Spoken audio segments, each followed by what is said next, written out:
Starts in 18 minutes. So the plus side is I won't be bothering you for about an hour and a half. I will be glued to my screen.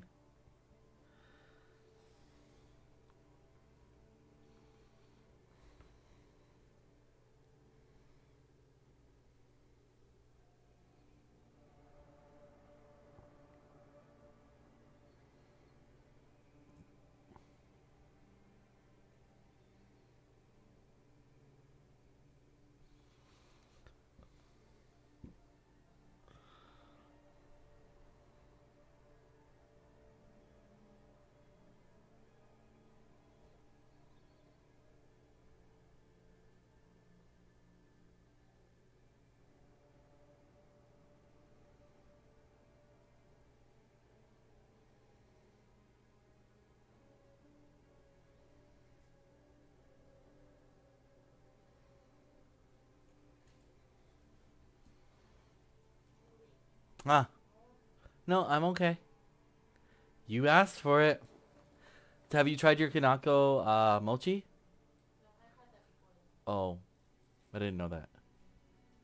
Cause I asked him. I'm like, what happened to the strawberry mochi stuff? He's like, we're sold out of it. I'm like, oh, that sucks.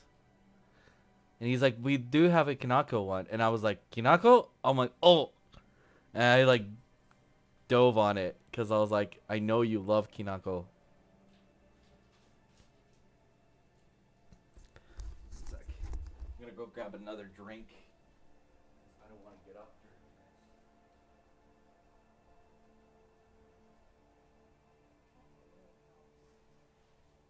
Hey, puppies.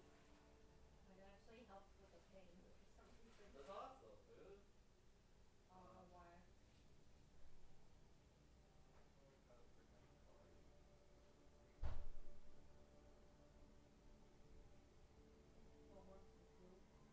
Really? Holy shit, boo. You already ate 2 packages? Wow. So it was like, do you mind if I just walk around like console? You like pull me at it? No, it's fine. I'm like, dude.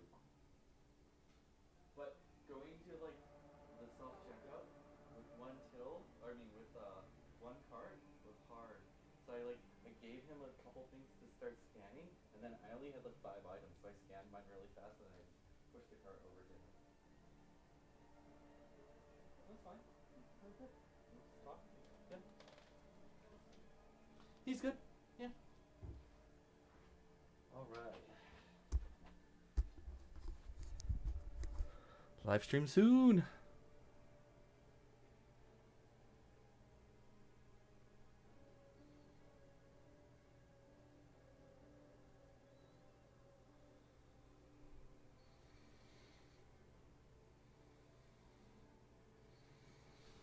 Boom, boom, boom, boom.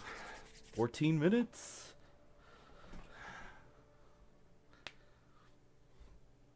Can't wait. They're gonna announce. They have a secret announcement too. It better not be something fucking lame. I'm gonna cry. Well, you never know. They could announce like maybe this might be my first YouTuber.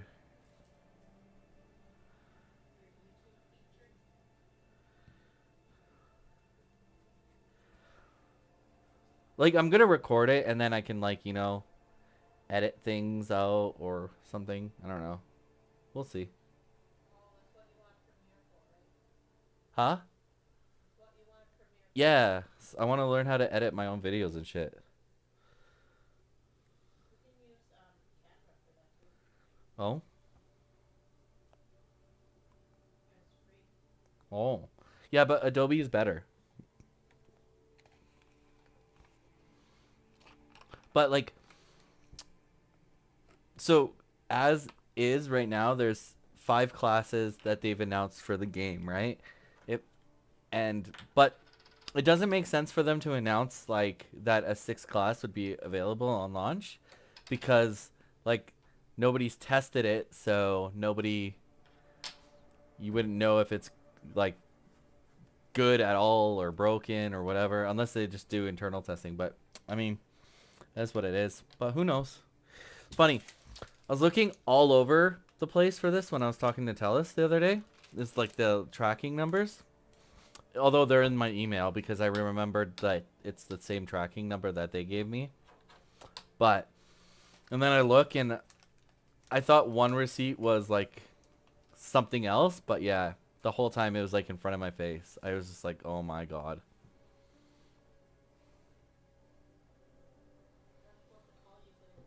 Apparently, they're supposed to text me first. Yeah, she said she would text me first.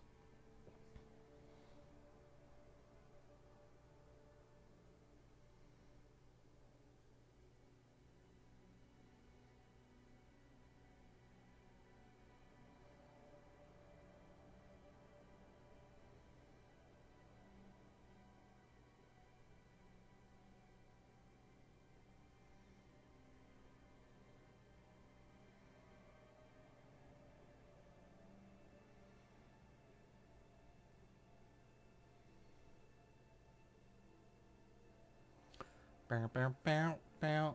12 minutes.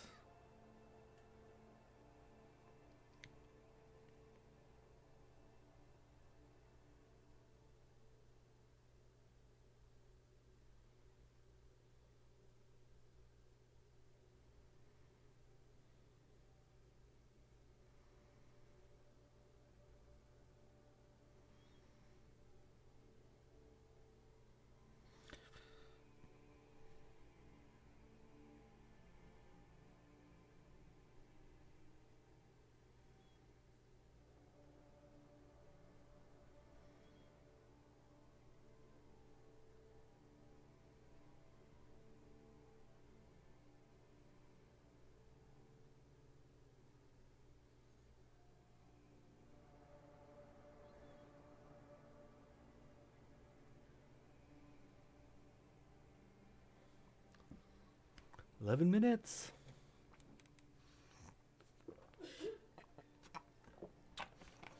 Wonder what they're gonna say. It's all endgame stuff. Should be interesting at least.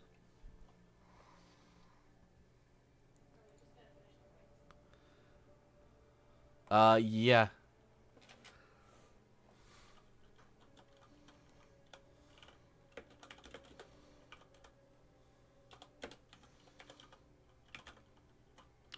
Streaming.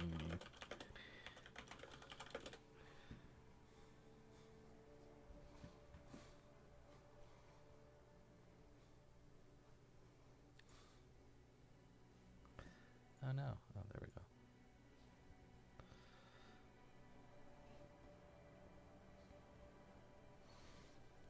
But I was thinking of maybe making a couple of those sausages too. Oops.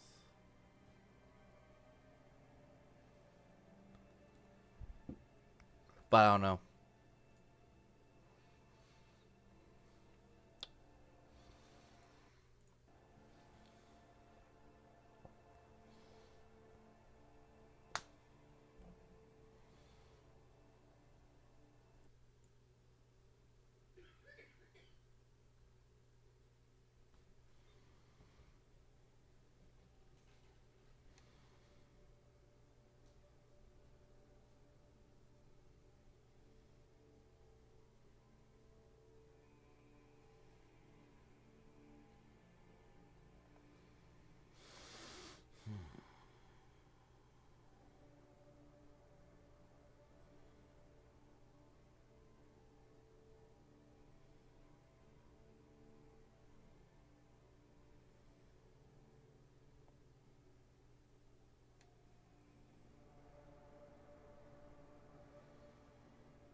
All right.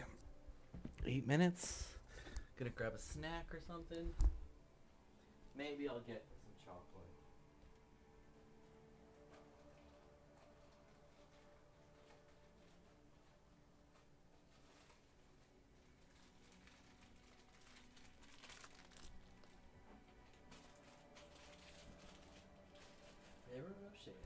Chocolate time. Chocolate, chocolate, chocolate. Chocolate.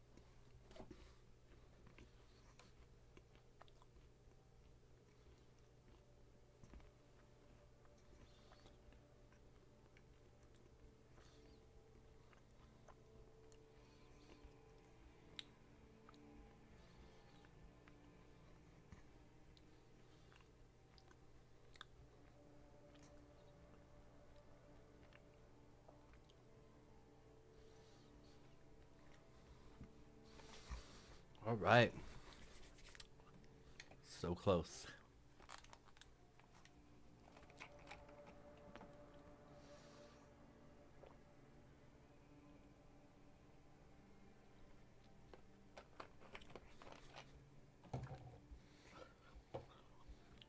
Got my lemon tea.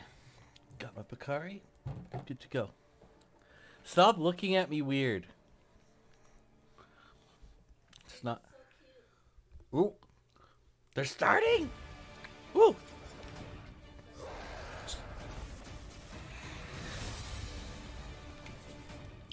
We're really excited about getting this game into players' hands, letting them experience massive like the original The main cornerstone of Endgame one V4 first. is play your way. As a player continues to advance through the story and into the endgame, they'll unlock a ton of brand new activities that provide meaningful progression, We know no this. matter their playstyle. I should move my Players to be able camera a to keep bit. progressing in the narrative of the game. Alongside that, the whole team has worked on crafting a variety of different experiences players can pursue. We're going to have an entire world of Sanctuary for our players to offer. There's going to never be an absence of something to do. After the player has finished the campaign, there's a lot more game to go and participate in. They gain access to a special, what we call capstone dungeon that they have to complete. Once they're able to finish this capstone dungeon, they're going to gain access to the first world tier. As you complete the world tier, it will open up the opportunity for you to go into your next world tier. That involves unlocking powerful loot, new items, and more advantages for your player to have a better opportunity at end game. Whether you're a fan of dungeons, PvP, or just roaming around the world, there's a way to continue your Diablo adventure long after hitting max level. As your character continues to grow in power, you'll start with the skill tree and expand out into the Paragon system. A lot of the choices the players make are grounded on skills themselves and the fantasies associated with those skills. The Paragon board is a place where we're allowed to have a lot more depth, a lot more customization, many more options as you go. You can rotate the board, so you can choose a different path if you're like, I want to do more strength-based things, or I want these particular boons or glyphs. You can chart your path through it, and they're really a way for you to keep expanding your character and making it uniquely yours. Similar to the Paragon boards is the Codex of Power. It's an in-game system that holds the aspects related to the character. You are able to complete a dungeon, and they will have a chance to drop an aspect that you can pick up. And what this allows players to do is take items they're finding in the world and make them more powerful, turn them into legendary items. It's really special to discover what kind of playstyle really means the most to you. Every part of Sanctuary is fulfilling and satisfying. Dungeons in particular are really close to my heart. Nightmare dungeons are going to give the players the opportunity to experience a dungeon that they might have already experienced in their past playthroughs. They'll enter the dungeon with a found sigil that alters the playstyle Exactly and the why you intensity don't of the need dungeon. to They're have more a reset difficult, dungeon and button. They have additional objectives, and then they also have affixes, which add a degree of difficulty for you and your group to work I'll through. close this for you. One of my favorite affixes that you can find in Nightmare Dungeons is actually called Hellgate. Occasionally, these portals will open up throughout the area that will just pour out different monsters that aren't native to that region for you to also be dealing with while you're trying to handle everything else inside the dungeon. There's over 120 dungeons to play through and find in Diablo 4, and any one of them can become a nightmare dungeon by finding a nightmare sigil and then using it to activate the nightmare version of that dungeon space. Everything's a little darker, everything's more difficult. It's going to add a little bit of a twist of flavor on your particular dungeon. There's some targeted activities in Diablo 4 that suit what you're feeling in the mood for. The Forces of Hell are starting to have more influence in certain parts of Sanctuary in the vast interconnected overworld of the experience. And as the players are going into Helltide areas, you're going to find even more powerful monsters. And by killing them, you'll be able to gain these special shards they can take to go and use to purchase these big rewards are available at these caches that are found littered throughout Helltide areas. The sky darkens and the rivers run red, meteors fall from the sky, and the monsters get harder. We really want to create new experiences for the players. There's one I really like called Whispers of the Dead, which you get from the Tree of Whispers. The Tree of Whispers is grim and a little gruesome, but it's also something mystically haunting and kind of beautiful. The tree has a little bit of a grudge against our players, and it would like for them to go serve its needs. So you're going to go serve these bounties, gather different rewards, different items, and bring them back to the tree in hopes that it can exchange you something really meaningful. Maybe you're going to go to the Fractured Peaks and take out some werewolves that are rampaging in a town. They're contained activities that you can do alone or in a group. We really wanted to create variety for people to be able to spend time where they wanted to in the world. It's very cool the way it's been put together, and I can't wait for people to see it, to be honest.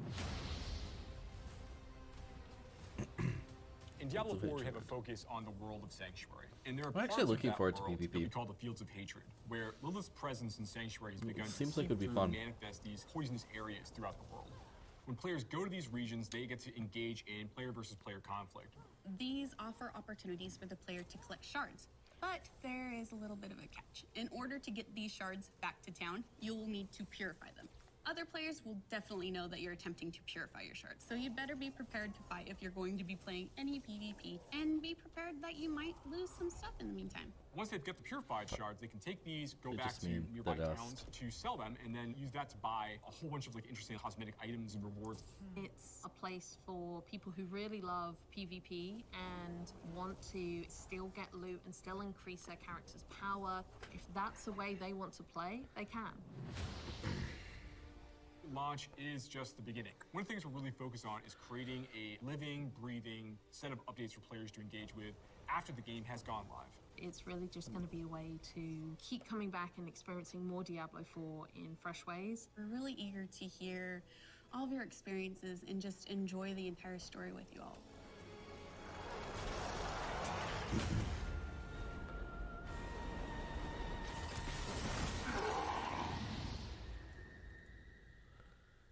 Moving things around so it's not as... Here we go. Hey Here's- folks, this this is is Riker, Riker. and Huh. welcome to the next Diablo 4 developer live stream update. I'll be your co-host. I'm a YouTube content creator and professional Diablo fan. And I want to thank the Diablo team for having me here Awesome today. that he gets to go there. We're going to be It's dope. diving into some juicy topics, and we have with us some folks who will take us through those. We have with us... Hi, I'm Joe Shelley. I'm the game director for Diablo 4. And for folks watching us here and keeping an eye on chat, please keep an eye on the cameras. If they start spinning end over end, you know we had a bad problem and we're not going to space today. Fair. Okay, I'm Joseph Pipora. I'm the Associate Game Director for Diablo 4. And I'm Adam Fletcher. I'm the Associate Director of Community for the Diablo franchise. So we have a lot to talk about today. We have Riker here. Thank you again, Riker, for joining us to be our host for this actual live stream itself. And we did want to actually do a few quick agenda items and so forth beforehand. Just a reminder to everyone that Diablo 4 obviously is coming out in June, and you can still pre-order. Yeah. We do have deluxe and ultimate versions available for pre-order, or you can pre-order just the base game itself. But the deluxe and ultimate versions actually give you early access, so there should be a QR code on screen if you want to pre-order for deluxe or ultimate versions of the game. Today, though, we have a ton to talk about. We expect this stream to be about 90 minutes or so, because we want to cover a lot of different topics, one being endgame, the other one being some class balance changes in regards to some of the beta feedback that we ended up receiving, Yep. as well as the dungeon feedback that we also received during our beta learnings that we actually posted last week. So without further ado, I'm going to stay quiet for most of the stream. You'll see me more towards the end. But I will pass it off to Riker to kind of start. I'll be on Twitter the whole time. He's very busy. Yes, I'm looking at chat. Yeah. Yes, I'll be looking at chat because we will be doing Q&A afterwards. True.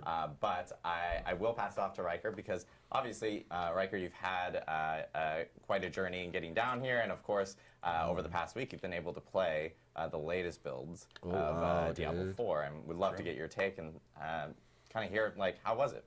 Yeah, I mean, absolutely. So I've been waiting for Diablo 4 since years before it was ever revealed. I've been waiting so long, I'm literally transforming into Deckard Cain. I mean, look at me. So yeah, when you reached out for the chance to come to the offices, play the latest build, then getting to come here, getting to experience it, getting to talk to some awesome people who gave me awesome insight into the build, into the systems, and get to play with decked out characters, endgame builds, seeing all the synergies coming together with the items, the Paragon boards and everything. It's really been a blast.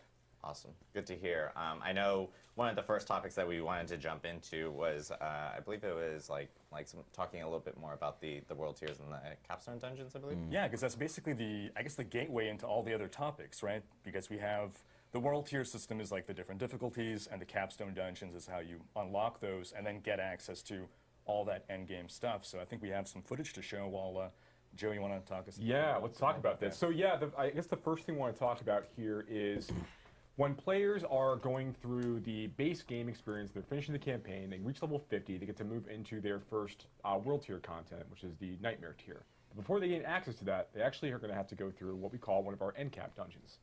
These are longer and more challenging dungeon spaces that have big boss encounters mixed throughout.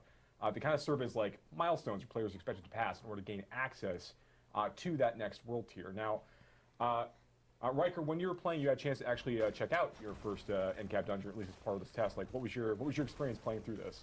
Yeah, so the first NCAP dungeon, all right. I was one of those guys who was saying veteran difficulty is too easy, crank it up. So NCAP dungeon, I think the first one, it's recommended level 50. I was level 45, thought I was a hotshot, went in there. It was a humbling experience. That's how I discovered that, yeah, if you die enough times, you got to go back to town to repair your gear. So hardcore players beware. I had to learn like boss mechanics, study, adjust my build, and eventually put my tail between my legs, go power up a bit more before trying it again. But then conquering it felt like a really great achievement, very satisfying. Yeah, these aren't really spaces we expect players to want to go and like try to farm and try to get a lot of things out of. It's more these are milestones, gates for players to pass or to gain access to that Nightmare tier.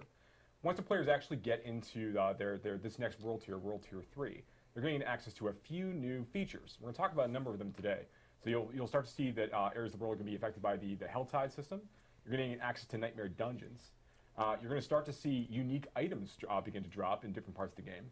And then you're going to start to see sacred and ancestral items also begin to appear in World Tiers 3, and then particularly in 4. And also, in addition to those things, the world, of course, is becoming more dangerous as the players step into Nightmare and Torment tiers, World Tiers 3 and 4 respectively. Monsters can do more damage. They are going to be more aggressive. There's a number of changes. Joe, do you have any thoughts on like some of the changes that we made to monsters in World Tiers? Yeah. You know, one of the things I love about the capstone dungeons functioning as unlocks for the world tiers is that you've got this the general gameplay loop of getting more powerful, optimizing your build, getting more gear, and then you have something that you're testing yourself against. And then when you defeat that, you move into this entirely new world tier with all of the additional like systems and mechanics and features that unlock. So you're really moving into a place where new stuff is happening. You're unlocking new cool stuff. Yeah, enemies are more aggressive, they're more accurate, they're faster, they're moving more quickly. You start to deal with champion creatures, which are just more powerful minions that can show up in your elites and be affected in certain ways. That's right. Like The monsters have certain cooldowns between their attacks. They have logic for how they do targeting. Wow. That's kind of cool. They have projectiles. Some projectiles have seeking, True, yeah. so they can home to some extent. And they have some logic about how they group up and how they decide which people to target. And so a lot of those different parameters That's kinda cool. we adjust as you go up in world tiers. to make the monsters more threatening. Because, of course, the players are getting more familiar with the game, they're getting more skilled, and they're also getting access to more tools in terms of new abilities through legendary powers or even unique items. Right? Yeah. One of the things we wanted to make sure we didn't do too much is it's easy for us to imagine that we could just make the game more difficult by increasing the damage the creatures deal or increasing the amount of hit points they have as you're going through these encounters. But we wanted to make sure that the world felt more dangerous as you progress into these higher world tiers, and that requires more work when working with monsters and those various encounters to kind of like create that extra level of challenge. Did you kind of determine and sense anything like kind of going from world tiers like 1 and 2 into like world tiers 3 or 4? Oh, I definitely felt it. You stated in the difficulty descriptions, I guess I just glossed over it and I just expected more damage, more health. Yeah, I know how difficulty works. But I was starting to feel, oh, the world just seems more hostile, more aggressive. And that's when I realized, oh, there's a lot more at play in the increased difficulty here than just bigger numbers, which is nice. There's one more thing I want to talk about with regards to world tiers as well. And this is I'm very excited about this talk in general. I've been waiting to have a lot of these conversations and with the audience they can kind of convey some of the more interesting depth and complexities associated with some of the systems. So in world tiers, you gain access to two new sets of itemization tiers. In world tier 3, you gain access to sacred items, maybe who appear for you. And then world tier 4, you gain access to ancestral items that could be dropped for players as they're going through those spaces. Now, with the players leveling up from 1 to 50, the items that you're getting from monsters that you're killing are going to be the power is going to be based on their strength and level. So if you are, you're playing in the beta and you're killing level, 35 monsters for whatever reason, and you're going to be getting slightly more powerful gear as a result of that because the monsters are more challenging and they're going to be dropping better gear for you. But once you have reached level 50, and that basically that flow means that as you're leveling up and you're fighting more challenging things, you're going to continue to like slowly upgrade all of your gear over time. You'll find a ring here, and a helmet there, a pair of gloves. That's great. That's how we want you to kind of like get exposed to itemization systems as you're progressing through initially in the game. But once you get into World Tier 3, things change a little bit. So items that drop you have a chance to be sacred. Not every item in World Tier 3 is sacred by default. The higher the level of the creature that you're fighting, the more likely the chances that items dropped from that creature will be sacred in nature, or also based on the kind of content you're completing. Okay. But sacred items, when they drop, they drop at a very large range in terms of the power that they can have. So you could get into World Tier 3, you could kill a pack of elites in your first dungeon in World Tier 3 at level 50. And you can get an item out of that group. Maybe it's a rare item that drops up in that group that is powerful enough that could serve a level 70 character. The sacred item tier basically is going to have gear in it that goes from level 50 all the way up to level 70 in terms of like the power swing there. Jesus, okay. Once you get a little bit higher, it's a little more likely to get slightly higher in the range, but it's very likely you can get those really, really great drops really early, which we think is super exciting because we want you to be trying to like always be looking for like just the right ring, and it could show up like your best in slot ring for that for a sacred tier might show up at level 51, and that might be the one that you want to hold on to for the entirety of that tier. And you're talking about when you're talking about these sacred items, the level requirement for this ring, for example, is not 70, right? No. So the level, that's a great point, Joe. So the level requirement for this is actually to be set at the level at which you actually loot the item. So once again, we have trading in the game. If you are level 50 and you get a really, really great ring drop, that's going to be good for not quite your build, but like maybe you're playing a bleed barbarian, and this is really, really good for like a berserk build or like a big fury build. And you say, okay, I want to give this to you can hold on to it. That could be a really valuable item to trade because it could be that its eye power is such that it's like really good for a level 70 character, but the required level for the ring itself is level 50 because you got it at level 50. And that's going to raise with the course of time. We think that's going to be super fun for players to chase. And there's more of that as you get into the ancestral tier, but that's not all. I think the next thing we're talking about is actually legendary and unique items. So, all right. We've talked a little bit about legendary items in the past. I really want to focus on things that we haven't spent a ton of time discussing, but to give a general overview, legendary items in general are attached to like legendary powers. And these legendary powers, or reverse, legendary powers attached to legendary items. Legendary powers basically are designed to appear on multiple different slots. So, an aspect might appear on an amulet, but it might also appear on gloves, or it might appear on ring, or it might also appear on weapons. These things have a tendency to be in a lot of different places based on the power itself. And we like this because it let players like extract aspects and powers from items and put them into other items that meet these certain criteria.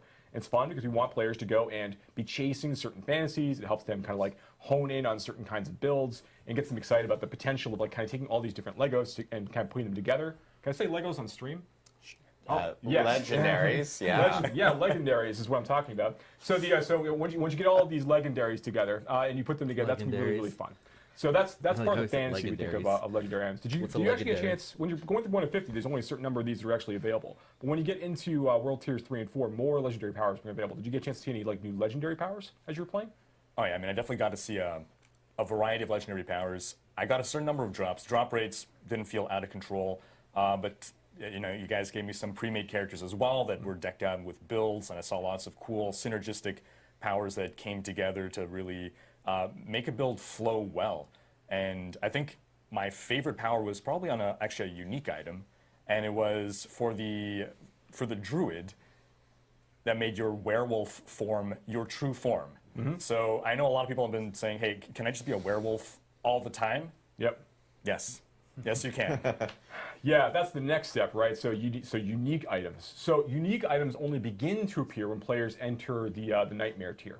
So once you're in World Tier 3, there's a low chance that some of the game's unique items will begin to appear for players as they're progressing through this experience. And they're very, very rare. You know, these are huge chase items and opportunities here. Some of them are really important for build making. Some open up a whole different build paths and opportunities for players to go and pursue.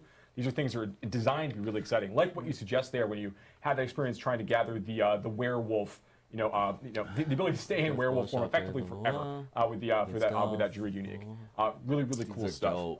And there's more of these unlocked over the course of your level progression as well. Those are dope. I think I saw Shaco earlier there. Yeah. In the list of unique items. That's correct. Shaco does make a return, and there's lots of opportunities for us to basically kind of pay homage to items that came in previous versions of Diablo, previous entries in the series. That's so cool. You'll see a number of different items make returns. Items like Grandfather, Shaco, obviously. You'll see a few familiar, and then a few familiar favorites, and then more over the course of the game's life. All skills. Also, this is a good way for people to kind of see the new the new font changes and so forth that based off the beta learnings that we actually ended up posting last week. Yeah, we'll get more into the beta learnings later in the live stream. We'll go over them in a lot more depth. But yeah, absolutely, the font was a great example. I mean, I think we added at least 20% more serifs to the yeah. More serifs. Significantly more serif, yeah. But no, seriously, people pointed out that the font, while highly readable, and we spent a lot of time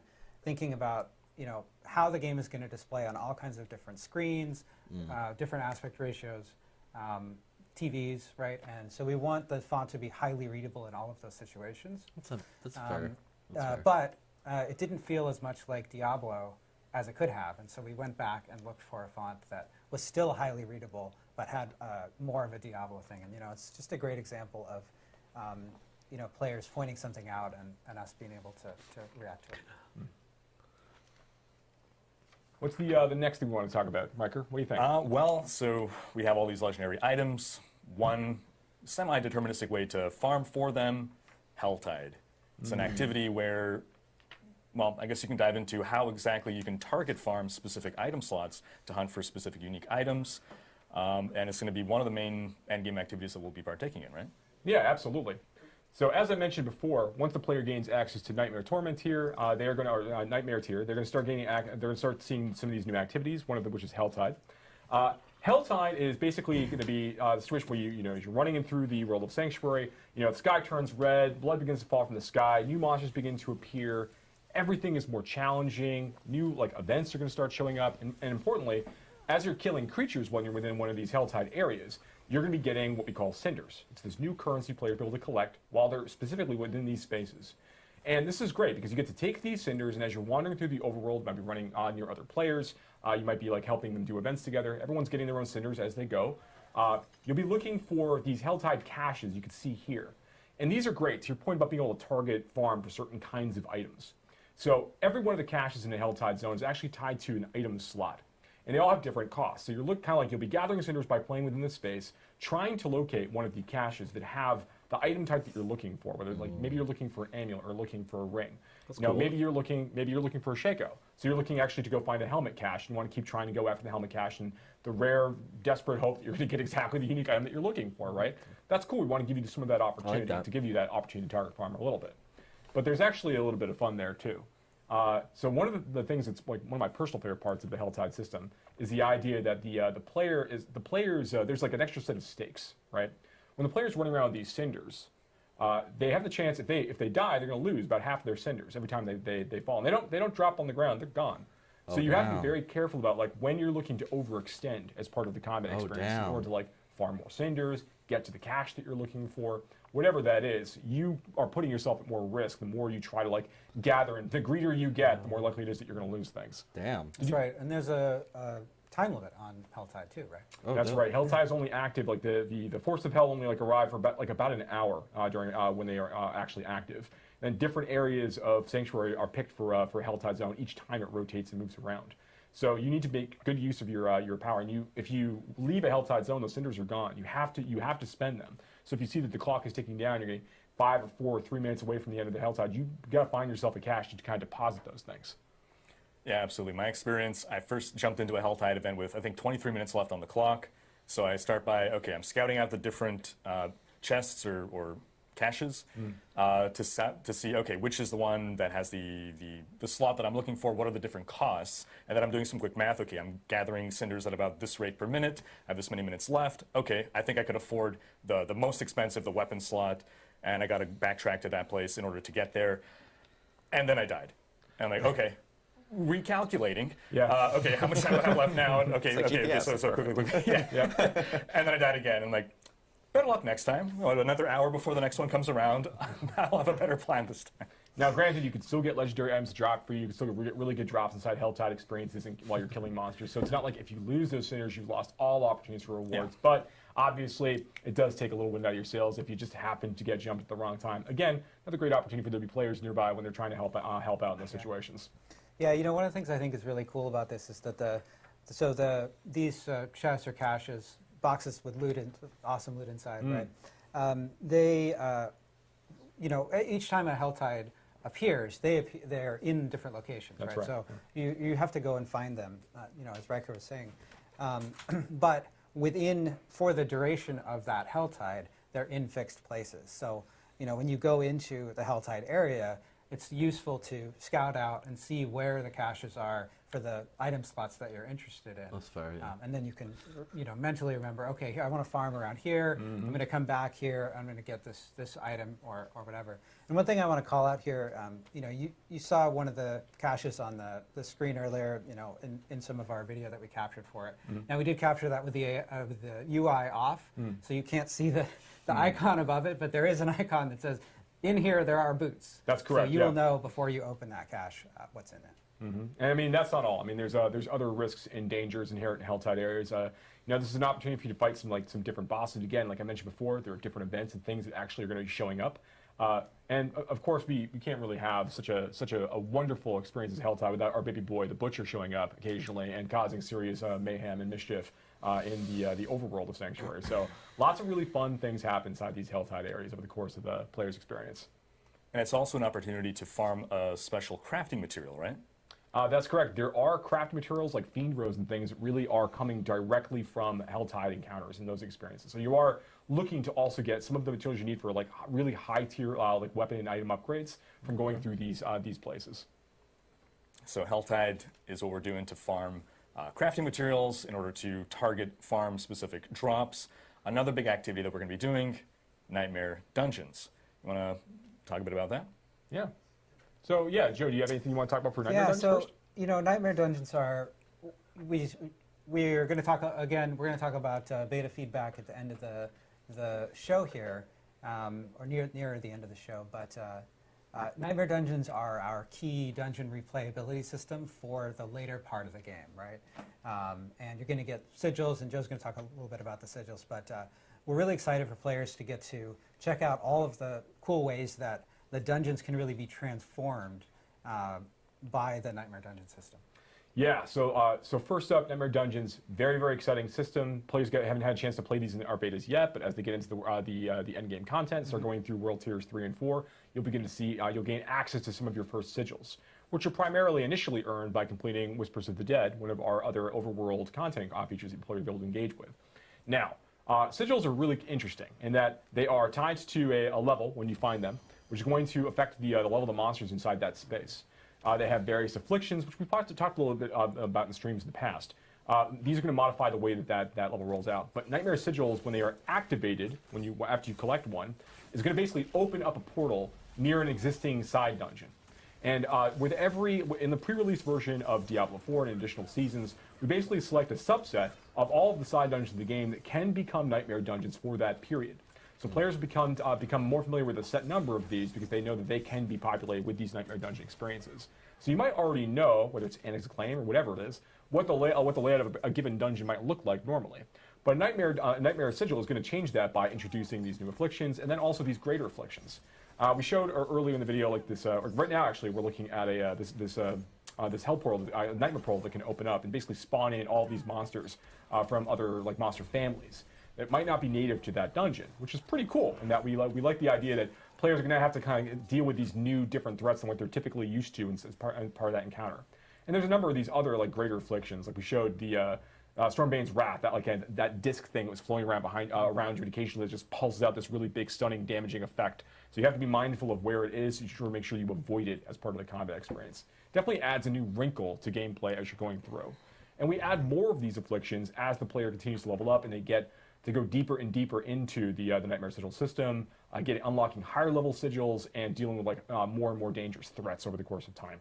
And this is a really great place, not only just to earn experience and really push your build and make sure that you're strong enough to tackle these sorts of challenges, but you'll also be able to. These are really great places to farm for like sacred and ancestral items in particular, and these are the places that you're going to be upgrading your Paragon glyphs. We'll be talking more about the Paragon system right now. So, and that this is an opportunity to show the actual upgrade glyph screen. I just noticed hey, look, it's actually up right now. What timing? So yeah, when the player reaches the end of a nightmare dungeon, they get to basically go ahead and take one of the glyphs they've been collecting over the course of their 50 plus experience, and basically slot it into here and choose to upgrade it and make that glyph even more powerful. These socketables will go into your Paragon board and end up being some of the single most powerful modifiers you can apply to your character, above legendary powers, and even in some cases, even above some unique powers. So it's really in your benefit, based on your build, to be choosing, looking for a set number of these and upgrade them to exactly what you need them to do. And so the sigils that we're getting, what I noticed is that if you get some afflictions that you don't particularly care about, we have the ability to salvage some in order to craft sigils of our own, right? I think it's a 4-to-1 ratio, is that right? Yeah, just about. So you'll be able to get a lot of these different sigils by going through Nightmare Dungeons, completing Whispers, and through other content. And if you're finding sigils that you don't really want or don't really want to run, because maybe we're going to have enemies inside are going to do additional lightning damage, but you don't have a lot of lightning resist on your build. Maybe you want to go ahead and salvage that back at the Occultist, take that down to its sigil dust, and use that to basically make new random sigils for you to go ahead and run with. That's cool. This is ways for players to kind of push themselves a little further. They'll unlock higher level sigils they can craft through the system over the course of time, and it's another way to kind of reutilize some of the sigils you might not be as interested in running from time to time. Yeah, one thing I liked about the afflictions was it was making me make choices during the gameplay. Two that I can speak to, the nightmare gates that we were just showcasing. Let's say I'm in the middle of fighting an elite and I'm almost taking him down. I see that nightmare portal opening and I'm like, okay, should I take care of that before it starts spawning more monsters, or do I finish this fight first?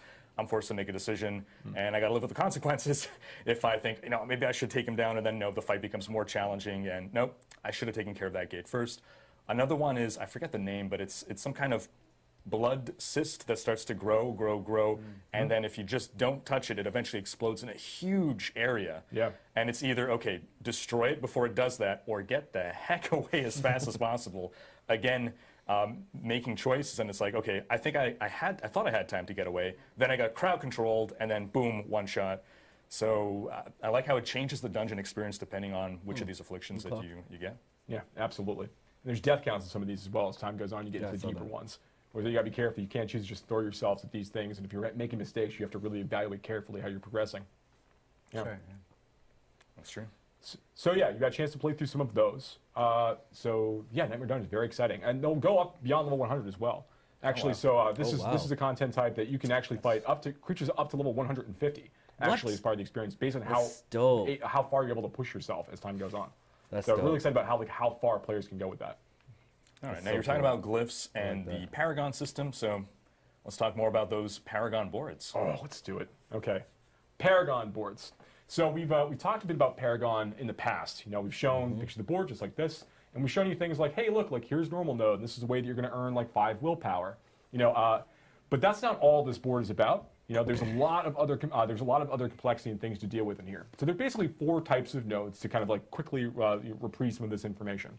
The first, of course, is normal nodes. Then we have what you show here is magic nodes. These are different affixes that you can collect over the course of time. Usually they're like a little bit more difficult to find a direct like version of on items. So like something like this, for example, crackling energy damage. So there's that's a sorceress, so like a lightning spec sorceress ability or passive effectively, where she'll occasionally be crackling out damage to nearby targets. You can now boost that by finding this particular magic node, which kind of might eventually unlock other builds for you to kind of go and chase after. But then there are rare nodes, which is on the next slide. And here, okay, so there's some information here. Rare nodes have a pretty powerful effect right off the bat. But then on top of that, there's this bonus effect down below that you can sort of see. Where on this one, it is, another 60% damage to elites. If you reach a certain amount of dexterity for your character. So the point here is that like rare nodes on their own, which there's about 10 or more per board, rare nodes are already pretty powerful generically. But then on top of that, if you were able to hit these thresholds for the stat requirements for these rare nodes, that is going to make them very, very potent for you indeed. And when you're looking at the board, these are some of the most critical things you'd be thinking about when you're plotting your path through each board, which of course, there are a number of boards available for you at launch. And then when you'll be able to rotate them, you'll have to choose how you want to progress through rare nodes, whether you want to engage with the legendary nodes or not. This is a really important thing. Yeah. One other bit about this, just because it's easy for me to forget about, is that when you're going from Paragon board to Paragon board, like in the first board, this might be the cost. But then when you're looking at the second board that you're progressing through, those requirements are actually going to go up. So it's not in your interest to go like run from board to board, just unlock as many of these as you can directly through that way. You need to spend a little bit of time into the board and pick the ones that you really want, because the next board that you unlock to get more rare nodes of different types, those will be a little more expensive to unlock those bonus effects. The thing I think is really interesting about these is the way that I look at the board, right? When I open a Paragon board, the first thing I do is go and look at the nearest rare nodes to me, to where I'm starting, right? And then I look at the requirements for those bonuses, and then I start looking at the normal nodes on the way. I'm like, oh, okay, well, I'm pretty close to the dexterity required here through my gear. Are there some dexterity nodes that I could hit on the way here that would take me over it? And how much do I care about that particular bonus? And then I'm comparing it to the other ones, and I'm thinking about that. So the normal nodes actually become sort of a path that you're trying to take to turn on these bonuses.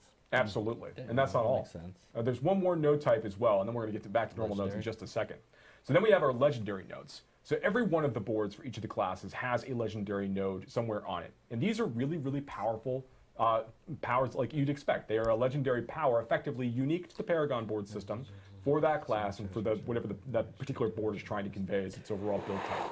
So these are really, really powerful things to go and collect, but they're actually not the most powerful thing. This is just an additional extra powerful affix you can kind of apply to your character, but you kind of do this in concert with other things that you're looking for, like I mentioned, the rare nodes.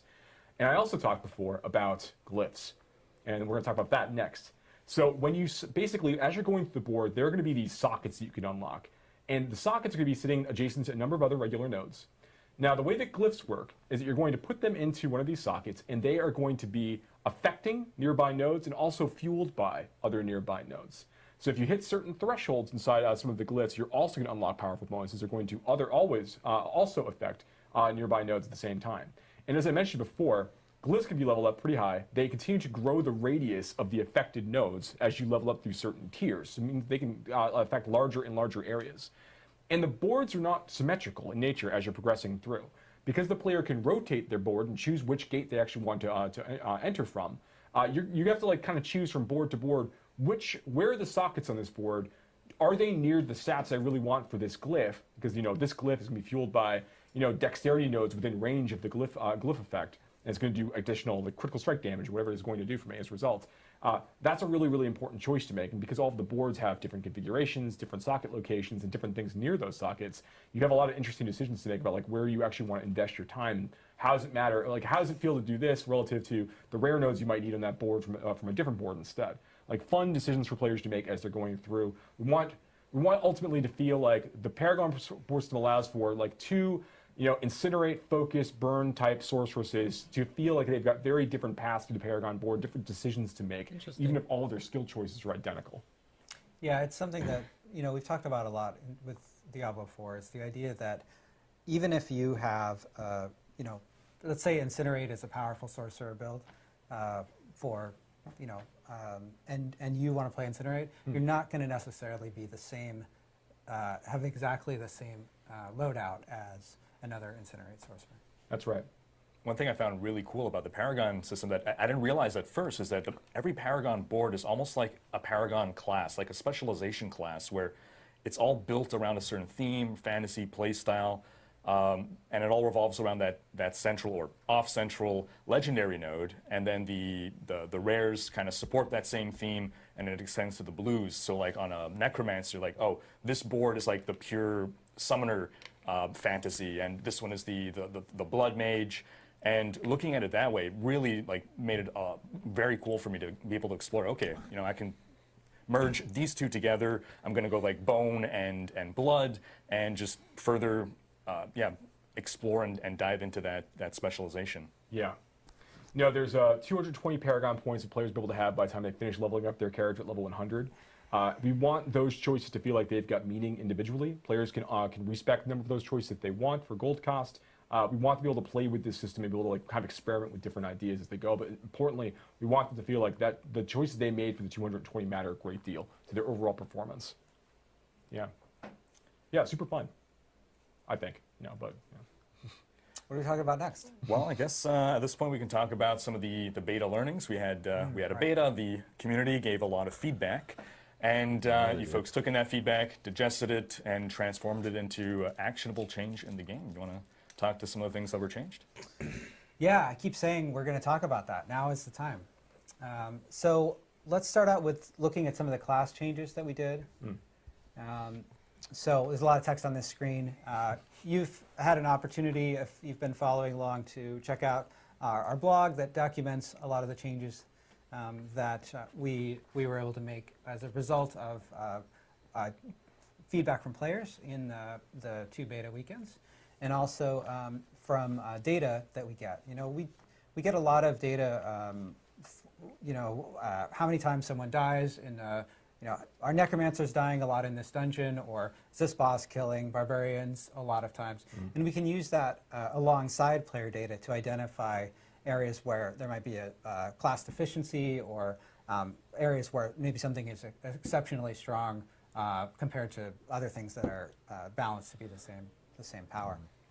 And so, in general, one of the things that we looked at from those 2 beta weekends is feedback that the Barbarian and the Druid, the melee classes, felt weaker than the Necromancer, Rogue, and Sorcerer. And there are a lot of aspects to that. So there's some nuance in here, right? Like for the Barbarian, we identified that the Barbarian, at low levels in particular, needed more damage reduction sort of built in. And so we added this passive damage reduction. So you're just going to take 10% less damage, just flat, no matter what choices you're making as a Barbarian, and that's to account for some of the ways the Barbarian has to get up close and personal with their sort of weapon-heavy spec. We also identified elements of the Druid that you could really benefit from some buffs. In fact, I think, Riker, you got to play the Druid a little bit. I did, yeah. So honestly, when I first saw the patch notes, I was like, oh, I was hoping the Druid would have gotten a bit more love with regards to spirit generation. But then I played an endgame build of, it was a perma werewolf storm druid. So I'm a werewolf who's casting storm skills, and the play style was so tight, it flowed so well. It just all gelled together once you got the full kit, the full build together. And I went into this week with a certain class favoritism. Where I had Rogue, I had Necromancer, Sorceress, Barbarian, and then Druid in dead last. I'm completely confused now. I think Druid might be my favorite now.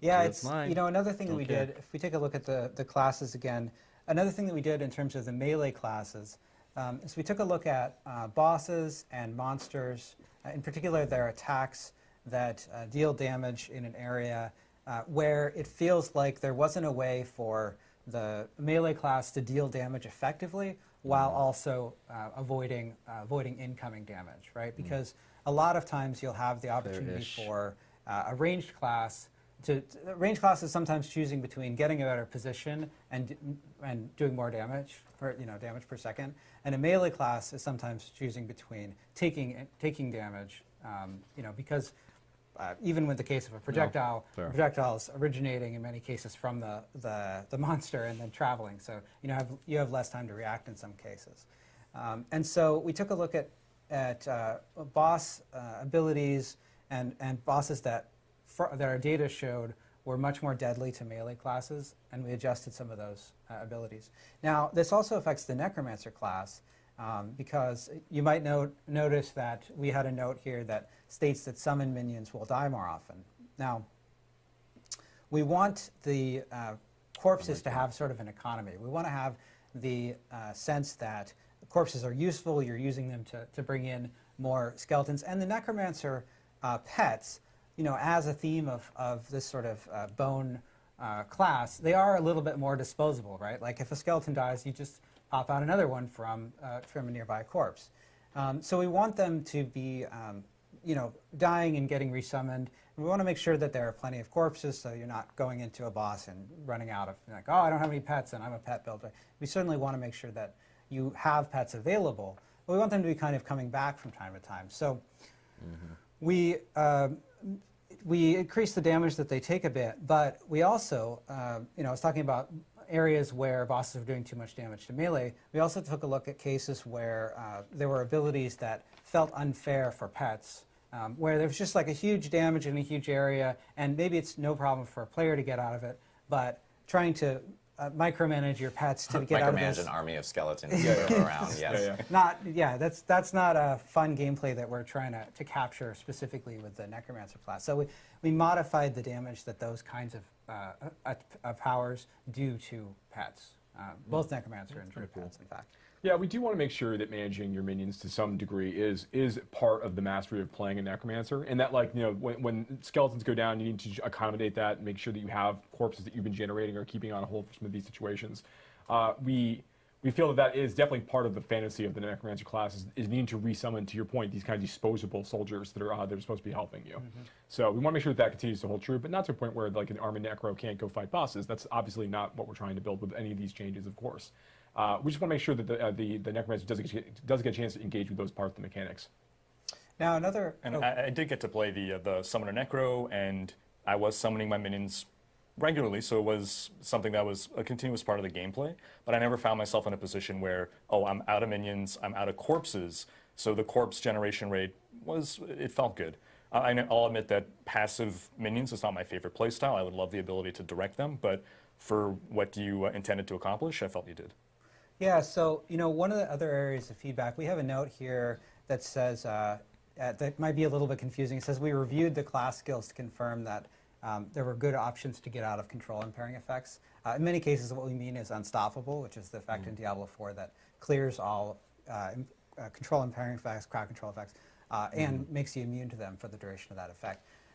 So the classes are designed so that every class is intended to have access to a good set of options to clear crowd control, so that there is an interaction here between, monsters are doing crowd control and I have options to remove it, but I need to think about those options. And we saw feedback during the beta that at early levels, some classes felt like they didn't have enough options there. Riker, in your play at the higher levels, did you feel like that was still an issue? I don't remember it being an issue at the high levels of play, no. Going back to my favorites, Barbarian now is my second favorite after being my fourth. Again, yeah, the melee playstyle I felt gelled really well with a high-level Barbarian. It all came together. I didn't feel I was being punished for being in melee. I didn't feel constantly crowd-controlled or an inability to gap close. He had the spears to bring enemies to me, the lunging attack to close the gaps, and a good toolkit to deal with everything. So the last thing I want to note on classes, of course, is that there are a few other changes beyond what you're seeing here. I think, some people called out Hydra changes. We made a lot of small changes to classes. There are also some cases like legendary powers. We updated legendary power effectiveness, which is sort of vague, but it's really just that there are a bunch of small details, and we're sort of tweaking them. The other thing I want to talk about is dungeons, right? Yeah, yeah. So we got a lot of feedback from players that there was a lot of running back in dungeons, and there were really two ways that we wanted to tackle this. First off, of course, if we have a situation where you're running back, we have a system that causes monsters to ambush you to make sure that it's not just running through an empty space. So we added more ambushes. But secondly, and this is really the more effective aspect of it, we changed the layouts of dungeons and where objectives were located in the dungeons. Oh yeah, that's right. Look at this. Graphic design is our passion. Yeah, absolutely. I wish that I made this graphic because it's. I did laugh really hard when I saw this the first time. So I love it evocative, so much. but I did not make it. But I think this is a great example. So this is one of the dungeons that players called out in beta, Hoarfrost Demise, right, as one that had a lot of run back. And one of the reasons that you can see here that it has so much run back is that the objectives are laid out in a way that you have to run down a long, narrow hallway to get to one, and then you have to run back. It's a dead end, and then you have to run back down that narrow hallway. So we changed the layout of Hoarfrost Demise like this. Right. So you can see that the objectives, which are those diamond icons there on your screen, are along the main path of the dungeon. And remember now, in this case, the player has explored all of the dungeon and you can see all of the map. Yeah. But when you're playing through the dungeon, you don't the map is fogged. You haven't explored it yet. But it's set up in such a way that as you're exploring through the dungeon, you're going to naturally encounter those objectives along your way, and so you're not going down and then having to backtrack a long way. Yeah, and in our objective view, this was going to lead to smiles. Yeah. Yes. This is good. But no, it's important. Like we want to make sure that as you're progressing the space, you are naturally coming across these objectives in a simpler way, as opposed to you need to kind of wander and kind of backtrack a lot more as part of that. Yeah, and in fact, we identified a number of dungeons that got this feedback in beta, and we also, we were talking about nightmare dungeons. We also want to make sure that nightmare dungeons I actually kind of appreciate that. have this. We address this for nightmare dungeons as well because it's a key replayability system, as we were just talking about earlier. Actually, like this. This is another example. Cordragon Barracks. It's another dungeon that we saw a lot of feedback and screenshots from beta, where you can see that the objectives are set up such that clearly you're going to have to run back all the way back through that long hallway. You're going to spiral around. You have to go out. You have to explore out from those spirals, and you can end up getting confused and running back. Because the other thing that happens here is that if you've run to an objective and the next thing that you have is back along a path that you know about already, then why wouldn't you just run back along that path that's empty of monsters? It's not fun. It's more fun to kill monsters, but it's more efficient than exploring some unknown that might or might not lead back to it, right? So that's a key part of these layout changes as well. And if you take a look at the next shot here, you can see how we rearranged the objectives in Cordragon to ameliorate this. Yeah. Now, these aren't the only changes that we made either. There's some other things we did to actually just straight up regular objectives. So there's things like, there are some dungeons where the players are asked to kill all the monsters inside a dungeon space. And in those situations, we've made it so once the players reach a certain threshold of monsters they've killed, rather than saying there are potentially as many as 50 zombies in this cave, after the player has killed, 49 zombies, they might still be normally looking around in the last corner where a zombie got is kind of hiding in a closet someplace, right? In this situation, instead, once you reach a certain threshold of zombies that you've killed, now they actually begin chasing you down. They start looking for you in that situation, such that you don't need to go crawl through the entire space and explore every inch of unexplored area in the dungeon just to find the zombies. Some of them are going to come after you in those situations, which is a great change to make it a little bit easier to engage with those things.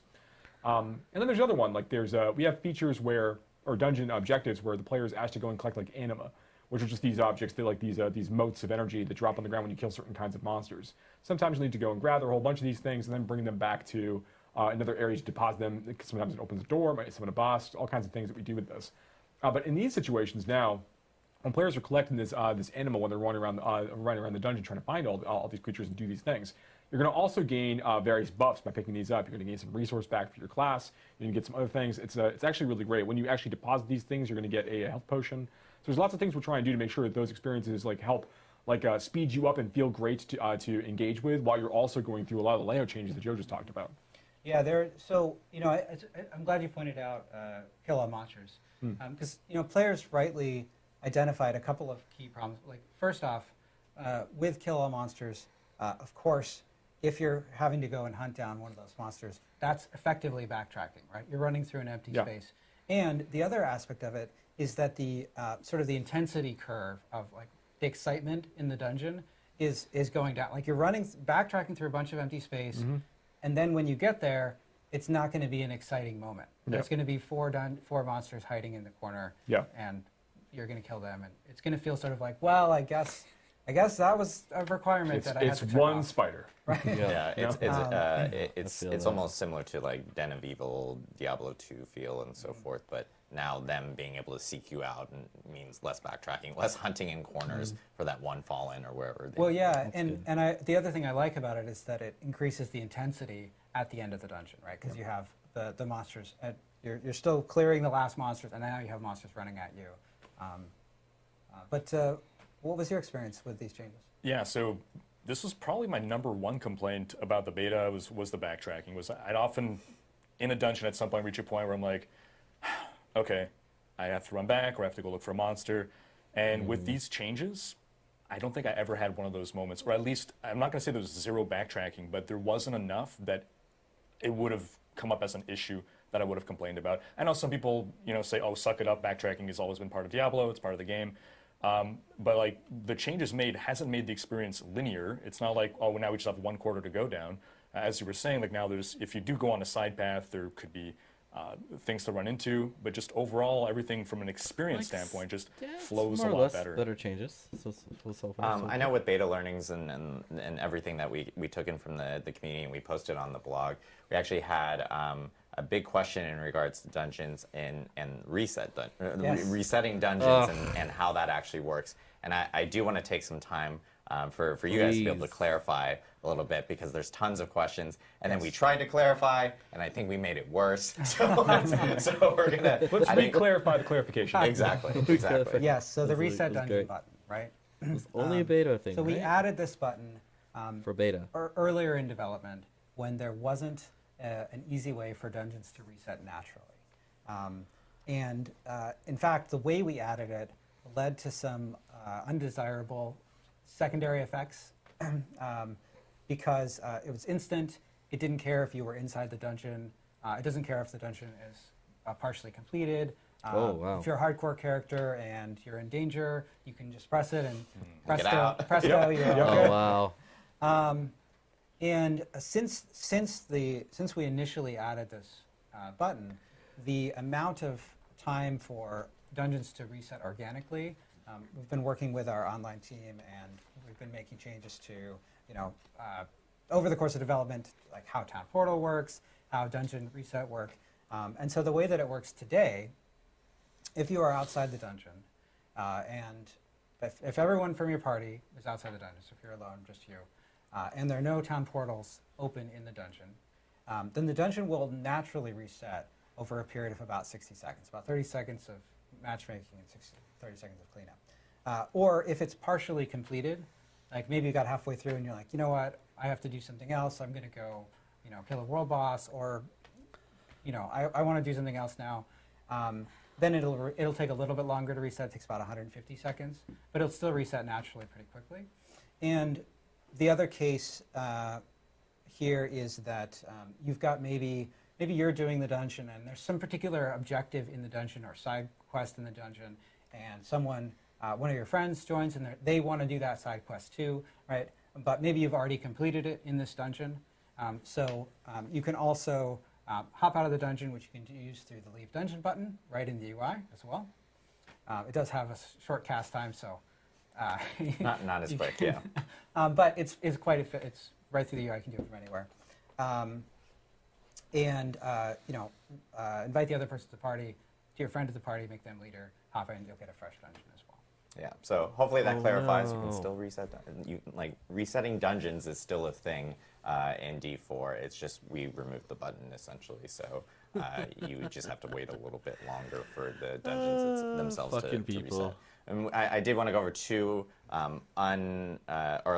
two specific changes that are we also obtained through beta that we didn't actually record on the blog. One you actually tweeted about, which was about ultra-wide screens, yes, and being able to control cast distance and so forth, and with specific abilities and whatnot. So people who are using ultra-wide or mega ultra-wide screens wouldn't be able to essentially cast to the furthest corner of their screen and be able to use abilities in that type of way. And then one other thing that we did notice during beta, which was world boss encounters, and how players would actually complete a world boss encounter and then go back to town and then find another way of being able to, in that same window, go through another world boss encounter to obtain multiple opportunities of grabbing loot, which is something that we also did address through the beta learnings that we received from players. So that's true. Now, I'll point out that the first time you kill a world boss in a week, you are going to get more loot than you'll get on subsequent times. So there's additional incentive to there's less incentive to try to find a way to kill the same world boss 10 times, but you certainly will get some rewards from subsequent. Exactly. Yeah. So it's not the exact rewards or a clone of the rewards that you got from the first kill themselves. Great. I know we ended up learning a ton from the community in regards to the beta. Obviously, you guys got to hear a little bit about the endgame systems within Diablo 4. We do have a cool... What's this? Is it time for a surprise? Is it time for a surprise? It is time for a surprise. Wait, what? If you've been hiding on the internet and have not seen Rod Ferguson make very, very nonchalant tweets about this, this is the and more. This is the and more of the actual broadcast, I would say. So happy to announce that we've been hearing a lot of feedback from players about wanting to experience more Diablo 4 and check it out, before the game's release in June. Oh wait, they're doing another beta? On May 12th through May 14th, we are going to be hosting a server slam event where all players within Diablo 4, or who want to play Diablo 4, can jump in and actually check out the game again. This is a really important weekend for the team and the dev team here, because we need as many people to really log in, check out Diablo 4 and play through the game. Because we need to test out our servers some more before we actually launch. Joe, I know you have a lot of want and need and emphasis towards this specific weekend, so I'd be curious to hear. Yeah, so first off, all of the changes that we just talked about in this live stream will be in place on the Server Slam. Yeah, so huge news right there, where if you want to check out any of the changes that we made from beta, you will be able to actually check them out that weekend on May 12th or May 14th. That's right. And the other thing I want to point out is that we recently announced that we've gone gold, that Diablo 4 has gone gold. And that means that, we got all of those changes from the betas in. We did tons of, we learned a ton of stuff in terms of our servers, in terms of server configuration, making sure that we were fixing bugs. We deployed hotfixes during those 2 weekends. And so we were able to really improve our confidence for launch through that. And that's why, we're so confident in announcing that we've gone gold. Now, the purpose of this weekend is to slam those servers, right? Yeah, but what's the really level cap? make sure that everything is exactly perfect for launch, because that's really what's important to us, right? We want players to have a good experience on day one when the game launches, and so come slam our servers. Now, of course, this is very helpful for us because, and it's helpful if you want to play on day one. It's helpful for the Diablo 4 community to come help us slam our servers, but that's not the only reason to do it. When you participate in the Diablo 4 server slam, you're going to have another chance to earn the rewards from the first 2 beta weekends. So if you didn't get a chance to play because maybe you were traveling or for any other reason, you have another chance to get your Beta Wolf Pack cosmetic and the 2 titles. And in addition to that, we've, for this Server Slam weekend, we've set the level cap to level 20. We've adjusted the legendary drop rates to be consistent with what you'll see on live, rather than the inflated drop rates that we had in the first 2 beta weekends, which were there to make sure that we got plenty of testing on our legendary powers. And on top of that, you're going to have 48 hours to slam these servers, right? Now, during this time, a Shava is going to spawn starting about 24 hours after the servers go up, and then every 3 hours after that. So you can have, I think it's 9 opportunities to fight a Shava. Now, if you get to level 20 and you kill a Shava while you are level 20, so max level in this test, in this period of time. What level is it though? 20. It's 20. So you got to be level 20. Yeah. To get don't show up in the Shava at level 5 and think you're going to get this. Yeah, expect you'll get the reward. But what you're going to get is this Cry of a Shava mount trophy, which is exclusive to this Server Slam weekend. You can see it here on your screens. Yeah, the trophy there, and that horse's hip on the saddle there. That's there, dope. Oh, wow, that's bigger than I thought it was going to Yeah, be. That's awesome. We basically Oh my God. cut a horn, part of a Shava's horn off, and made it, added some gilding and some nice metal work there. And of course, mount trophies in Diablo are cosmetic customizations that you can add to your mount along with mount armor. So this is a trophy that you can mount. It mounts, some trophies mount on the saddle. I don't know why I'm pointing to my shoulder. This is where the saddles go, apparently. Yeah. Or they can mount on the side, on the horse's flank, like you see here with this trophy. Yeah, so again, like all rewards from the original first 2 weekends of the beta, including the 2 titles and the Beta Wolf Pack will be available, as well as the Cry of a Shava mount trophy. And for the mount trophy, you have to be level 20 and kill a Shava. All classes will be available, and you'll be able to explore Fractured Peaks again from the 2 beta weekends that we had beforehand. And of course, a Shava will be spawning much more often in this Server Slam weekend for players to actually jump in and obtain the rewards and really help us out, help out the team, and make sure that we have a smooth launch for Diablo 4 come June. So huge news for all of this. And we will have a blog that will be going either live right now or live immediately after the broadcast for players to actually read about all this information. And that will be available on Diablo4.com. So make sure to check out the blog, get all your information there, and jump in on our Server Slam weekend, March 12th through March 14th. It's another opportunity to play Diablo 4 before the launch, which is really great. And you can test all the new beta changes, which is really cool. And one other thing that I do want to note for at least PC players who are jumping into the Server Slam weekend, the team here has done some massive work on some of the PC optimization from the first 2 beta weekends. DLSS3 for NVIDIA cards will also be available for people to try out in the Server Slam weekends. Or Server Slam weekend. Sorry, there's only one. I don't want to like set expectations or anything. But there's more graphic options and optimizations and so forth for PC players to check out. Yeah, looking forward to everyone really hitting the servers and really helping out with the game. We do want to jump into Q&A because we always end with Q&A. Riker actually has a bunch of questions that he was asking his own community that we will most definitely go through as well. And then we're also going to be grabbing some questions here from chat and so forth.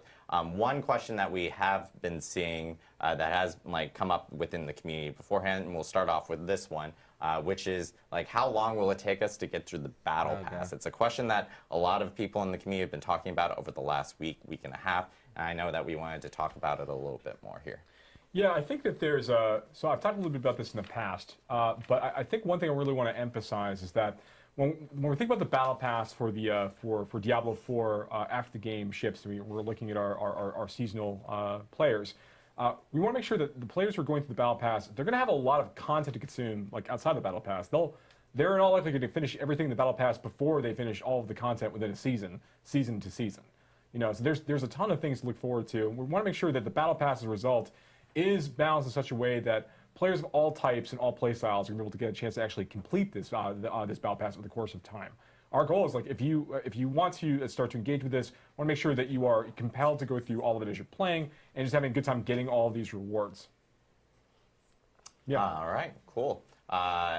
Riker, I know you have questions. I want to make sure that you get some questions in and so forth. And I guess we'll just go back and forth for this. It'll make it easier for these two guys. I mean, for you guys, we'll just be doing this. Like, yeah, exactly. Just keep doing that. Yeah, sounds great.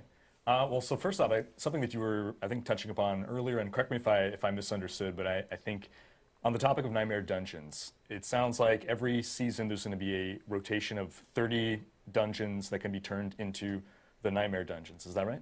So we want to make sure that we've got a subset of the dungeons we have in the overall game. There's over 115 or so like side dungeons available in the baseline Diablo 4 experience. We want to take a subset of those each season. The exact number we're working on, we're going to think about that and think about it. But a number of those we rotate every season to make sure that we are highlighting different kinds of objectives, different sorts of layouts, different monster families, just different experiences. And we also don't want players to feel that they're going to have this where they have to be thinking about, you know, all 115 different dungeons every season, every time, with regard to this system in particular. So that is the idea, is we do want to rotate through these from season to season while we're looking to introduce other ideas. Yeah. Cool. I got a question here from, I'm not going to butcher Twitch names, guys. I do this every stream. From a Twitch user. From a Twitch user in chat. Do you have any plans to keep interest for people who don't plan to play in seasons?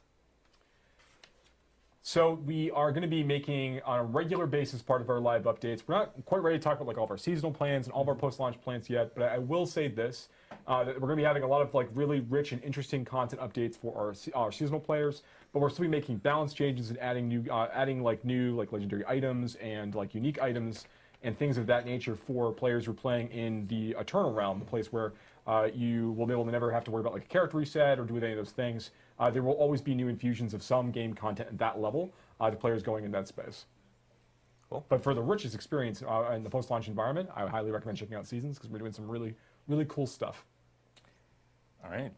So one thing that I noticed in the December press beta to the public beta was that changes were made to the skill tree. There were like new passive skills, there were new paths made amongst the passive nodes. So I'm wondering, was the skill tree designed in such a way that you can, over the course of seasons or expansions, add new passive or active skills? Oh, good question. Yes. So the skill tree really that we have for Diablo 4 at launch really is just the beginning for these classes. We are going to be looking for new opportunities to create more playstyles within each of the classes. We'll be adding new passives, potentially new skills in the future. These are things that we would like to do. It is likely that these kinds of updates, particularly of like new passives, like new nodes, new things in the skill tree, are more likely to happen as part of our our future larger like expansion size updates, rather than things might be happening as part of seasons. We have lots of interesting customization options we're going to be adding as part of seasons, but they might not touch the skill tree specifically. Okay. We've been seeing this question a lot. I've been seeing it in chat as well, and there's I think some confusion in regards to Altars of Lilith, how those will work in between seasons, or will those reset? Like, how does that specifically work? Sure. So Altars of Lilith are one of the features that players can go and collect basically in the overworld that we're going to contribute to their renown total within each of the zones. Well, and give permanent character power as well. Well, I'm going to get there. Okay. So there's two purposes really that the Altars of Lilith have. They have this larger collectible feature where you want to kind of go get all of them for the stat points that you just called out, yeah. And then they also provide the renown. So renown is reset on a seasonal basis. So when you start a new character, your renown score goes back down to 0. You'll have to go and finish side dungeons, go do side quests, go find Altars of Lilith, go do these things in order to kind of get that renown back up to unlock all of those benefits. Now, you don't need to go do all of that content in the zone to max out your renown bar. There's actually way more activities that grant renown than you actually need to complete in order to finish going through and filling up all of the renown and getting all 5 tiers of the rewards. When it comes to the stat gains, so basically, to your point that you were just speaking about, Altars of Lilith also have another purpose, in that when you find one, they give you a stat boost that is supposed to apply to your character and all characters in that realm. The way that's going to work is that once you've collected that stat boost from a specific Altar of Lilith, that stat effect is going to propagate out to other characters of that game type. So basically, hardcore is going to have its own progression for this, where it's like if you were playing a hardcore character at launch and you go and you do all these things, those stat boosts you collect will propagate to your hardcore characters you would make in the seasonal realm. And the same is true for players who are playing in the normal realm and playing the normal game mode. The stat boosts they're unlocking via the Altars of Lilith will also unlock for their seasonal characters in the future, such that players don't need to go and collect every Altar of Lilith with every new season. But you do want to get some of them. They do still grant experience, and they do give you some bonus towards your boost towards your renown. But there's not the sense that you need to go and like do every single one of them every single time. We want that to be a really fun experience for players to engage with it, particularly while they're exploring Sanctuary for their first couple times at most, and have that bit of fun. Otherwise, players can choose to engage with them or ignore them as they go into their seasonal playthroughs in the future. Right. So characters, if you unlock a permanent stat boost in Season 1, that will persist into Season 2. That's correct. All right. With regards to item farming, we touched upon how Helltide, you can target farm specific slots. Is there any other kind of item types where either you can only get this item in this zone, this location, or is there some greater propensity for some items to drop off certain monsters, anything like that? So we have a number of different creatures in the game that have a chance to drop particular things. World bosses, for example, have a really, really good chance to drop Scattered Prism, which is the crafting material you need in order to add sockets to items in the game. And then there are certain content types that have the chance to grant certain materials, like Fiend Rose, for example, really only shows up in Helltide areas. And the only way to raise the level of your glyph is by going through and doing Nightmare dungeons. When it comes to item farming, we also, and I've talked a little bit about this in the past, but I think it's good to remind people and also just to continue talking about it, right? Because it's a new mechanic. And that is that when you're fighting creatures of a certain monster family, like zombies or skeletons for their respective families, those monsters have a higher chance to drop certain kinds of items.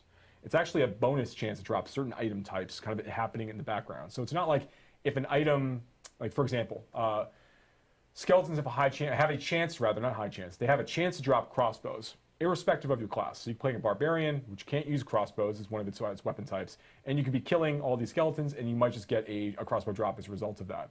That's tradable with rogues. There's other things you can do with that. But that's not taking a roll from the skeleton. It could drop everything else in addition to that crossbow. It's like an extra bonus thing that skeletons can drop. Every monster family has a few different things they drop this way. So as players are going through the experience, and particularly while they're leveling up in the campaign, they'll occasionally start saying like, oh, I'm getting like a lot of like rings from this, or I'm getting a lot of boots from this, or I'm getting a lot, and they'll realize that over time, over the course of time, that these are being dropped based on the monster families they're engaging with. So as players discover more of this, and they continue to fight more monsters and start mapping some of these things out, they will uncover the right areas or the best areas potentially to farm for certain kinds of things. And that includes like unique items as well. So if you're looking for a unique crossbow, maybe it behooves you to try to fight a lot of skeletons because they have a chance to drop crossbows in addition to other things. So these are the sorts of things that, like, as you're diving deeper into like the hunting gameplay, the item hunting gameplay, these are things to look at. That's not the end. There's a lot more we're going to be doing as the game continues to mature and as we're going into like our post-launch period. But we'll talk about that when the time's right. Fair enough. This one is kind of tied to some of the Server Slam stuff that we just announced, which is, will there be any additional changes made to the game after the Server Slam weekend, like what was done during the beta? No, we announced that the game has gone gold. The Server Slam you're testing a version of the game that is very close to the launch version of the game. That's why it's so effective as a Server Slam.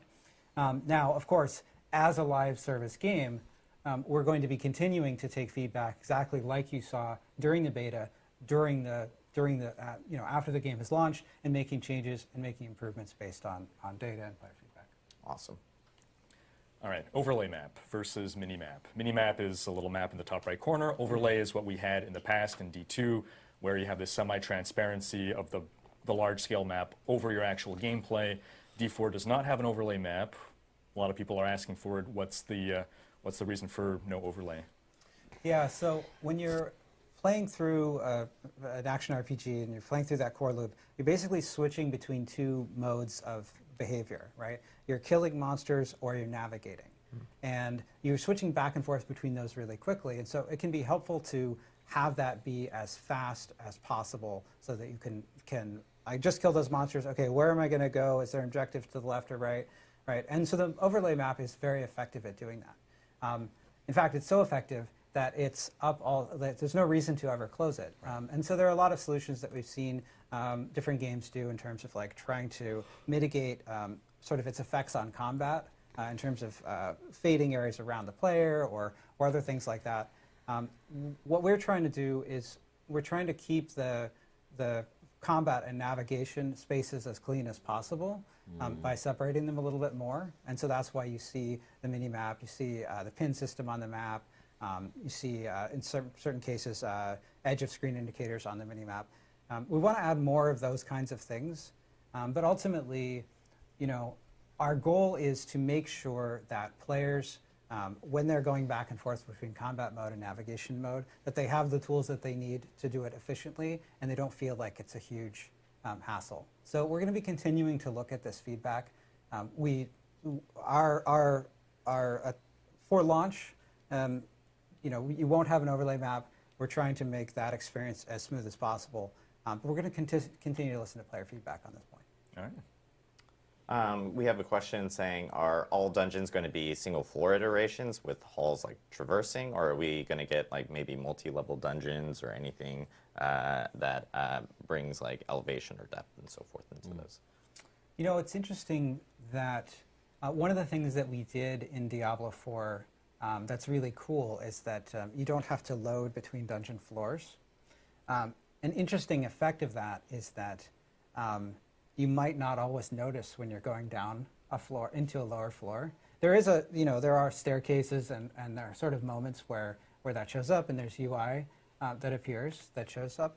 But in many cases, our dungeons do have multiple floors, and because it's so seamless, you don't always notice. Now, in terms of when you think back to Diablo 1 and adventuring down through the cathedral, and it's this very deep dungeon, our dungeon tech can certainly do that too, and that's certainly something that could be a cool option for the future. Awesome. So not Right. With regards to PvP, is there any kind of instancing to separate out solo players versus groups, or are we going to see like 4-man squads ganking lonely players? Yeah, you will see 4-man squads ganking lonely players. I want to make sure I'm really clear about this. The fields of hatred that we have in Diablo 4 are not a place for honor. They're a place for slaughter. So if you go into those spaces, you need to be mindful that you are entering a chaotic realm of danger and threat. That's the fantasy. That's what we're trying to do. Now, players who go into these spaces might also be fortunate and find that there's a number of other players that are trying to peacefully farm up in various resources while they're fighting there, and not actually be interested in engaging in PvP immediately. That also is a situation you might occasionally find yourself in. Maybe you decide that you want to take advantage of them, and you show up and decide that you want to go and gank those players and take their things. Greed gets the best of us all at some point in time. But I want to make it really clear that there are things in place in terms of how we bucket players by level and things like that to ensure that you're not always going up against like really, really high level players at a very, very low level. But in terms of like, I'm walking in this space, is there any guarantee that there aren't 3 people somewhere roaming around this area looking to gank lonely people like me? The answer is there is no mechanic in place to prevent that from occurring. So you need to be mindful of that when you're walking around here. Go in there with friends or walk in and be prepared to occasionally die. Especially when you immediately walk into a field of hatred, if you were to immediately get killed by other players, there's actually no real penalty for you in that case. That you haven't started to acquire any of the PvP resources in that zone yet anyway. So they have nothing to gain from killing, and you have nothing to lose as a result of that death. So, yeah, things to experiment with, but going with the right set of expectations. But there is some pseudo matchmaking to stop like level 100 players ganking level 25 players? That's correct. There is some bucketing in place to make sure that doesn't occur. I would add too that the fields of hatred are fairly large areas. Yes. So there are some tools to avoid the same group of players repeatedly killing you.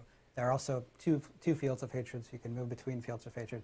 And there are things like elixirs that can allow you to be more evasive or get away from situations where you feel like you're at a disadvantage.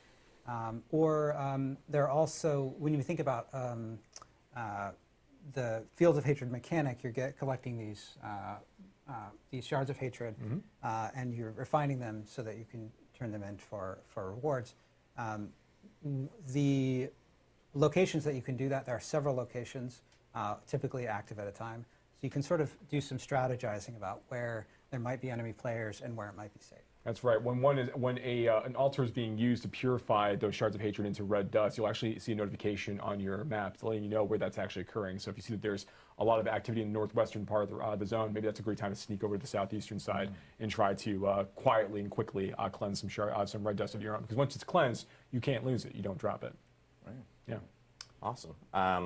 We have a lot of questions related to like seasonal stuff and battle pass stuff. I just want to note that we actually are our next live stream in May, in early Soon. May, soon TM, will be actually focusing a little bit on our seasonal structure as well as battle pass and so forth. So we're actually going to leave those comments specifically for that. I keep looking down at the monitor, and the people in production behind me keep going, Adam, what's wrong with you? That's just me.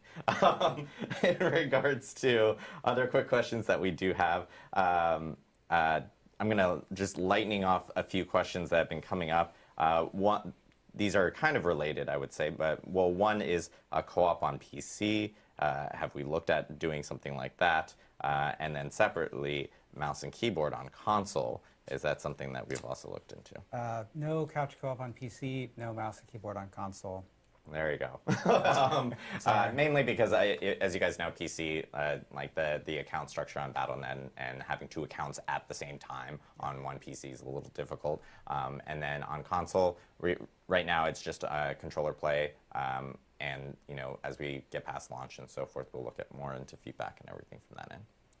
I guess last question from me. With regards to the crafting system, can we expect that to be something that is built up to be more robust over time with regards to either seasons or, again, expansions? Oh, yes. So Diablo 4 is a game about killing monsters, collecting loot, screwing around with that loot to do fun things and make it get more performance out of it, modifying those things, looking for the right affix. Yeah, we're going to absolutely continue to be like just changing some of the crafting options, modifying them, providing new options that don't exist right now, building upon things we already have in place.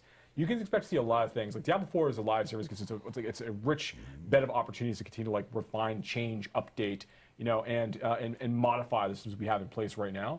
So yeah, you'll definitely see more crafting features over the course of time. Awesome.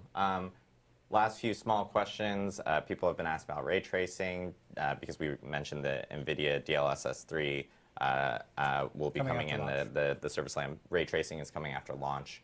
It's something that we had talked about earlier. Let's see. This is an interesting question. If you're on your mount, can you actually pick up crafting materials and stuff like that while you're on your mount in the overworld? There are a number of simple actions you can perform when you're on your mount. I believe right now you can pick up herbs when you're mounted. Oh, cool. Yes. Cool. I'm trying to see if we have. The chat's moving incredibly fast. A lot of people are talking about WASD movement right now. We don't have any plans for incorporating that. It's something that we may look into post-launch or whatnot from our end. Cool. I think we got a decent amount of questions in. Talked about this, the beta learnings, and of course all the information about Endgame.